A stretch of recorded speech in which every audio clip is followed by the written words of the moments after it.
ChrisRWK. RWK stands for Robots Will Kill. There's so many inspirations that I kind of drew from when I was younger. Logos and icons were huge in my mind. People like Gary Larson, Jim Davis, old Disney stuff, old Iron Maiden covers, old heavy metal stuff, punk covers. As I got older, I got into things like graffiti. People like Edge and Burst were amazing because I had access to them. They taught me a lot. Dual, MQ, custom revs. I try to blend everything that inspires me. It's not just, comic books and cartoons. It's not just graffiti. It's not just fine art.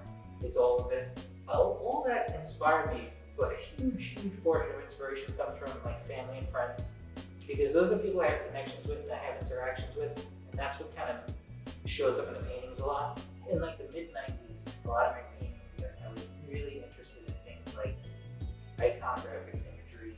So I started to really look at things like that cube shape that every kid learned how to draw when they were in art class as a little kid. So you do the square with the four sides, you do the other square just slightly adjacent, and then you connect the lines. And then I messed with that because I wanted the viewer to look at it and have a connection, almost like an automatic memory, an automatic nostalgia.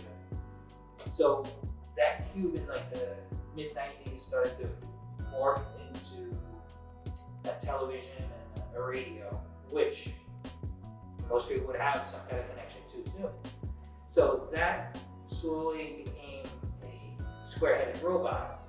I started messing around with the simpler eyes, the slouch, the hunch that he's got, the X where the heart would be, kind of like just something that gave him a little bit more of a human quality.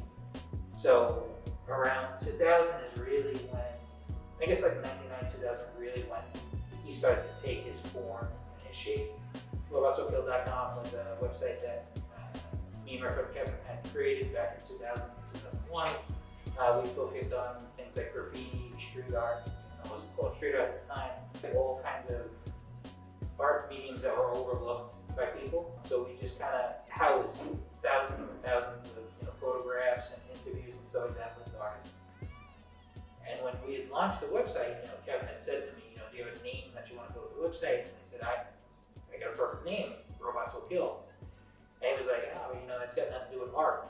How will people know it's about art? And I said, well, they'll figure it out.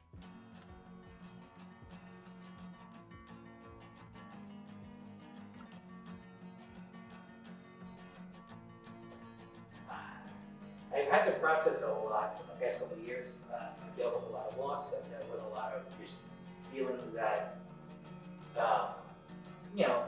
kind of catch people off guard. Painting and art helps me get through a lot of it. It helps me kind of process a lot of the feelings and a lot of the thoughts.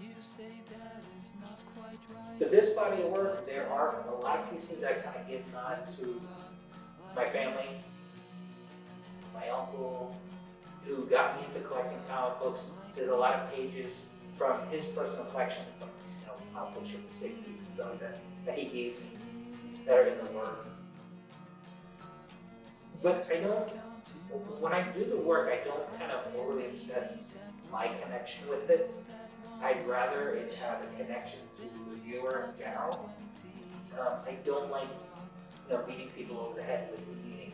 I like starting the people out with almost like a sentence, and then they run with the paragraph.